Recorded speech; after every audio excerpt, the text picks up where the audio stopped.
तो स्टोरी ऐसी है कि एक राजा था। और राजा अपने दरबार जो भरता था उसमें उसे सवाल जवाब करने का बहुत मतलब हमेशा मन रहता था। क्योंकि उसका ऐसा मानना था कि उसके दरबार में जो उसके खास लोग हैं वो सब अटेंटिव होने चाहिए, अलर्ट होने चाहिए और शार्प होने चाहिए कि क्वेश्चन आंसर सेशन कभी भी हो सकता है। तो वो हमेशा उनके पास जवाब रहने चाहिए, इसलिए वो हमेशा सवाल जवाब करता था।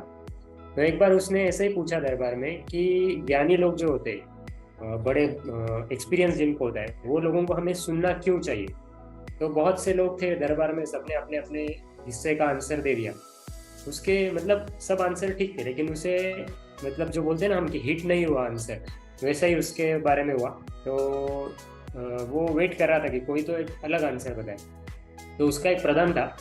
तो उसने उसे एक आंसर किया कि बड़ों की बात इसलिए सुननी चाहिए, बड़े मतलब ज्ञानी पुरुष क्या जो भी हो। तो उनकी बात इसलिए सुननी चाहिए क्योंकि वो बात हमें किस मोमेंट पे लाइफ में कैसे फायदेमंद हो, ये हमें पता नहीं, हम बता नहीं सकते। तो उसे बहुत अच्छा लगा वो आंसर। तो उसने इनाम देके दरबार क्लोज कर दिया। तो ऐसे ही दूसरे दिन जब राजा शिकारी पे निकला, शिकार करने के लिए निकला, तो एक तालाब में रुका था आराम करने के लिए थोड़ा। तो उसने देखा कि वहाँ पे एक साधु है जो मतलब तपश्चर्या करके वो स्नान करने गया था। तो वो उधर खड़ा था, सब मतलब फ्रेश वगैरह हो रहा था। तो उसने वहाँ पे एक बगुला देखा, बगुला मीन्स एग्रिट। तो वो पानी में खड़ा था। और जैसा हम सबको पता है कि वो एकदम स्टेडी खड़ा रहता है कि किसी मछली या कोई भी पानी में जो कोई भी हो तो उससे पता नहीं चलना चाहिए। तो वो देख के ना वो साधु अपने आप से ही एक लाइन बोल दिया, वो साधु ने कि ए बगुले, देख तू चीज कर रहा है तो बहुत सयानी, लेकिन तेरे मन की बात हम जानी।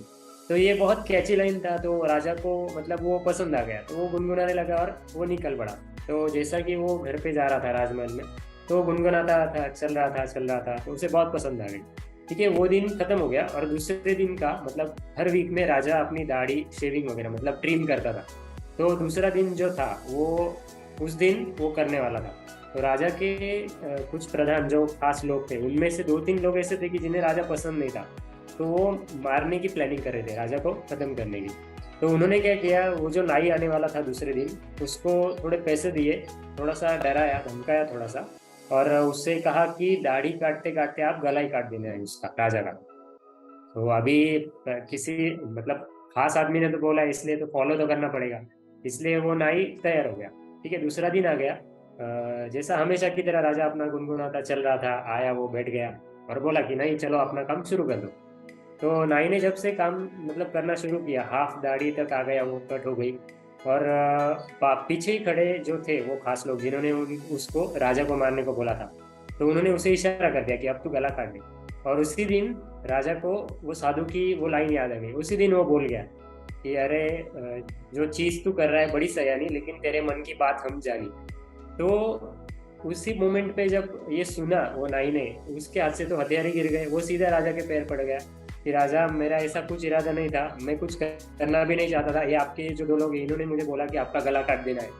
तो मतलब मोरल ऑफ द स्टोरी इसकी, कब किस मोमेंट पे हमें कौन सी चीज कौन सी बात फायदेमंद है हो सके ये हमें पता नहीं है। तो हमें हमेशा कान और आंखें हमेशा खुली रखनी चाहिए। Yes, so thank you, that's it from my side.